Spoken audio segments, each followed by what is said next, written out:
has extended an olive branch to the country's biggest guerrilla group. The Revolutionary Armed Forces of Colombia, or as it's better known as the FARC, has already been sitting down with government officials to agree on conditions for talks. It's believed negotiations will begin in the coming months, possibly first in the Norwegian capital Oslo, before moving to Cuba. Now, these talks will be the first in a decade between the two sides. A Marxist-inspired guerrilla organisation that began back in the 1960s, the FARC became known worldwide for its rash of kidnappings and attacks across the country in which civilians were often targeted. It's been a dirty war. On one side, Colombia has received billions of dollars in US military aid, along with massive assistance from the CIA to fight the FARC. In return, the FARC is accused of financing its operations thanks to drug trafficking and those ransoms from kidnappings. And caught in the middle are the Colombian people.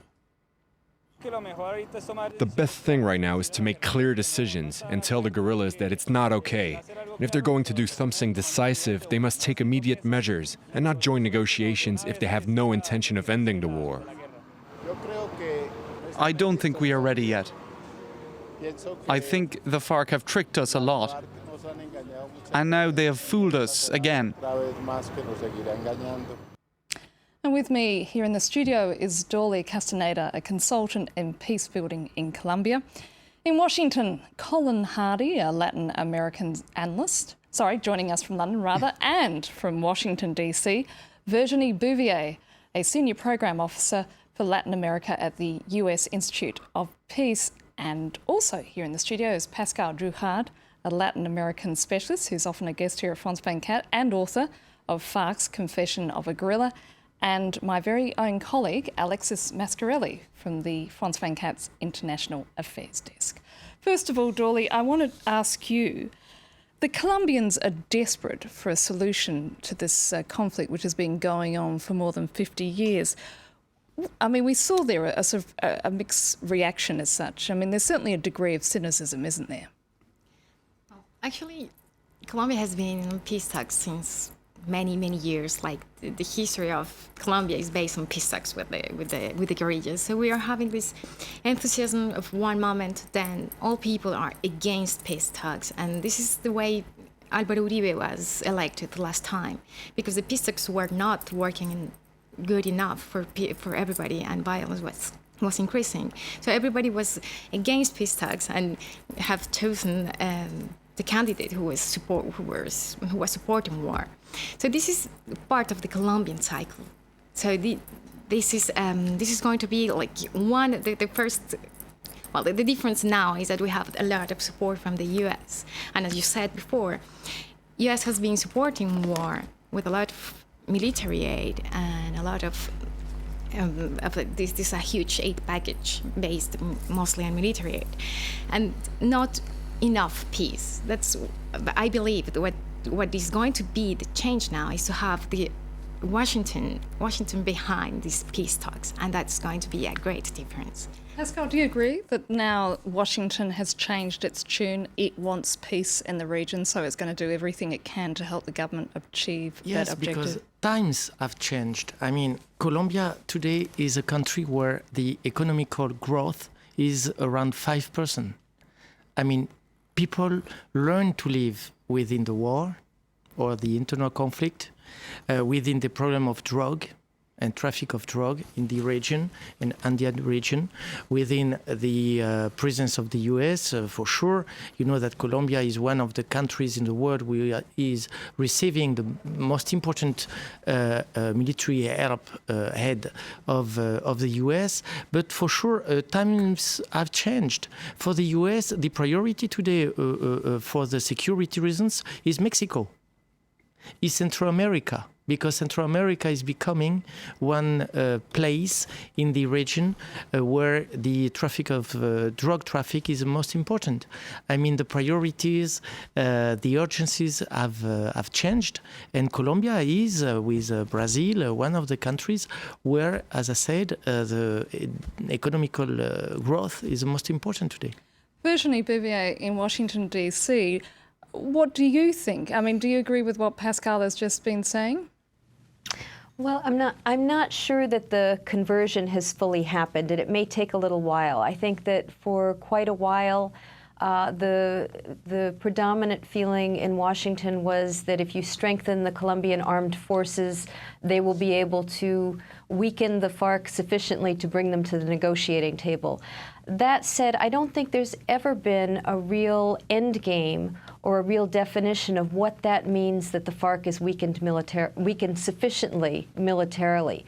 And I think that, you know, there's been kind of a back and forth in the last couple of years that, in fact, the military are succeeding. There's whenever there's a, you know, when Alfonso Cano was, the raid happened and Alfonso Cano was killed, the leader of the FARC, I think there was kind of a renewal of this military triumphalism that, oh yes, in fact, we can win this war. We've gotten another one of their leaders and we're on the right track.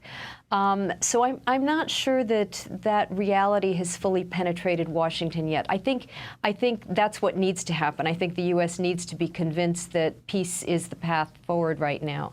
And I suspect that they will follow Santos's lead on this. I think Santos has been a strong ally to the U.S., and I think they're going to try to support what his lead is. You know, I think there is no question that the U.S. has not been pushing peace, and I think it's been somewhat, I don't know if oblivious is too strong a word, but I think it has not been fully attuned to the impact of its military aid on peace processes in Colombia. When Plan Colombia was approved back in 2000, it was a bilateral plan. It had plenty of support from the U.S. Congress. But there was a process in place at the time that I think was really disrupted by the promise of the arrival of substantial aid to the Colombian government on the ground. And I think that the FARC interpreted it as the U.S. taking the side of one of the parties. And I think that shifted what would be possible in the last peace talks 10 years ago. So I hope this time round that the U.S. is very attuned to the peace process and to how U.S. engagement might advance that process. Colin Harding in London, certainly what we have seen in recent years, given that the US are winding back their operations in Iraq and Afghanistan, and they're diverting very, loudly. They're talking about their objectives. A lot more effort, military aid into Central and Latin America. Do you believe that Washington has changed its tune on this? Well, I think they are adjusting to the changing circumstances, as has been indicated. That there's a trade agreement with Colombia now in place, which took a long time, but it's now been approved, and I think they are very anxious that Colombia should continue to grow economically. It is doing quite well at the moment, but it's not a done deal. Some oil companies have been expressing a great deal of discomfort about the activities of the guerrillas, and even been some talk that they might have to withdraw. And I think Santos has made this point, that without peace, Colombia is destined to backwardness and underdevelopment indefinitely. So he's making this point very strongly, and I think Washington has taken that up and agrees that a peace process is essential for Colombia.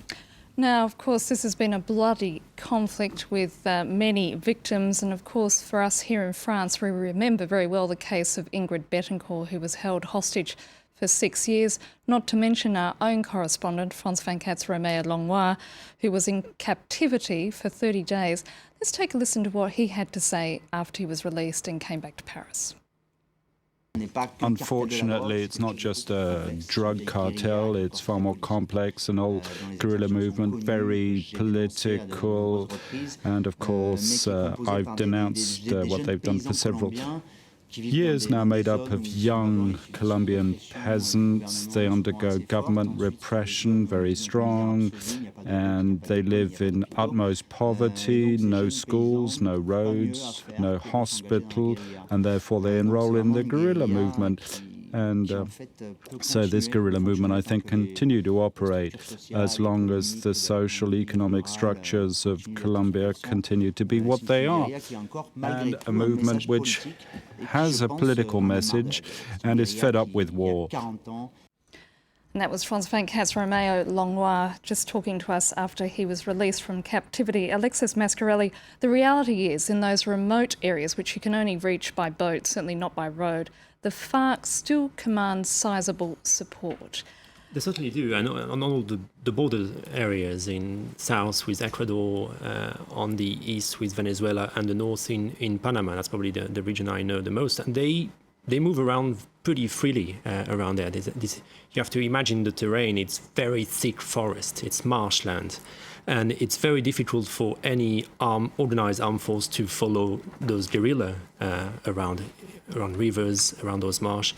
Also because they have a financial power, thanks to the drug trafficking, from armed trafficking, those kidnapping. They do have money, and they have the possibility of helping the very poor community by recruiting their young people, just giving them money so they can go to the local markets and get some food. I wouldn't say helping. I mean, so you said like they were in the possibility of helping the people by recruiting them. I wouldn't say that. Well, I met some of the young guys in Panama, and they told me that, for them it was a way to make money, and certainly much more money than they would get in any normal job. How would you describe it? Yeah, I'm sorry. It's just like, because helping is a big word. I mean, yeah, of course, I do believe there are some regions in the country that are under the control of the guerrilla or the auto-military force, which are the other big obstacle for any peace process. And we don't talk really that much about them, but they are there, and they're a real problem for any peace talks at all levels, from the very national Congress people to the very local people. So there are regions of Colombia that are under the control of armed actors that are not legal. And I wouldn't say that people there support any group in particular because of ideology or because of proximity. It is that you don't have really the choice. When you are part of the civil society and you are living there, and there is a group, an armed group coming and controlling everything, and that means controlling a lot of You're saying roads they don't and have that. a choice because because the government's not present in those areas. The government is not present in many areas. It's getting better, and I think that the government has made a great effort in getting in many areas where it has never been before. But there are still other kind of links that are under the control of armed actors. So even if you have military presence in some regions, you don't have the real state presence, meaning all the services state is supposed to give to the citizens. So when you talk about peace talks, you are talking about a very elite level, and here when you go to the local level, it's just like another reality. So it's on the ground, it's a very different story. On the ground, it's a very different story. So if we really want to give more viability to the peace talks at the central level and international level, there is a need of working also at the local level. And this is like the peace building from the grassroots. So working with these people at the local level and giving them another choice, and not only the one of the power that is present. So so I think that's also the place, the role to play for the international community. It's not only being present at the table, it's also being present on the ground with very real projects changing people's life, because people has not always the option of following one way or the other. They don't have the voice, and they don't usually have the choice. I mean, if there is a coca area, you must have coca crops. You don't really have the choice. It can't just be a political settlement. It can't just be offering jobs in government or power sharing. It has to be also about social issues and how to rebuild those areas that have been forgotten. Pascal, Drew Hart, it's really, as my two other guests were saying there, it's really about building a framework on the ground to ensure, just as well as there's progress at a political level, there's also progress there among communities. Yes, and that's the point for the FARC, because today the FARC are still in the list of the international terrorism and terrorists. So the point for the FARC is to gain credibility and political visibility. that the reality today, understanding that during those last 4-5 years, FARC has changed. As we said, the historical leaders has been killed, Marulanda, Raúl Reyes, Afonso Cano, etc. So the leaders of the FARC has changed. They are younger. They are for sure aggressive, understanding also that the FARC are in the south of the country, in regions as Cauca, Roca, Amazonas, in the south of Colombia. And for sure, for them, the point is to gain today political credibility. And for that, the dialogue could be a solution. Colin Harding in London, Romeo Longwa was actually there filming with the Colombian military as they embarked on a raid on a suspected FARC drugs lab. How much of the drug trade is the FARC believed to be responsible for? Oh, they have got very close links with traffickers and drug organisations in various parts of the country, and this is the source of a lot of their financing. The military have been claiming that the FARC is just a drug organisation these days, which I think is an exaggeration. We know that paramilitary groups of all sorts have financed themselves with proceeds from things like extortion and drug traffic, and the FARC are no different. But they do have an income of many millions of dollars a year from taxing the drug industry, from participation in various stages of the production of cocaine particularly, and this makes them a formidable enemy, and I think is one of the elements, an important element in the realization of Santos, who, as we know, was defense minister, that you can have a great number of military successes against the FARC, but you'll never completely annihilate them, especially as we've heard, joining the FARC is a rational choice for young people in areas of the country where they see no real alternatives. And so, faced with that reality, some kind of negotiation is really the only way forward if you are going to end this interminable war. Well, I'm afraid that's all we have time for this edition of the France 24 debate, and I want to thank very much my guests here in the studio, Pascal Druchard, a Latin American specialist and author of FARC's Confession of a Guerrilla.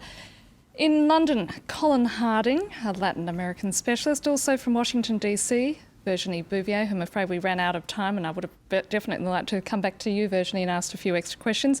And again, also with me here in the studio, Dorley Castaneda, who works as a consultant on peacekeeping, and France 24's Alexis Mascarelli. I'd like to thank all of you for being with us tonight, and as I say, that's it, this edition of the France 24 debate. Stay tuned for more news and headlines, which are coming up shortly.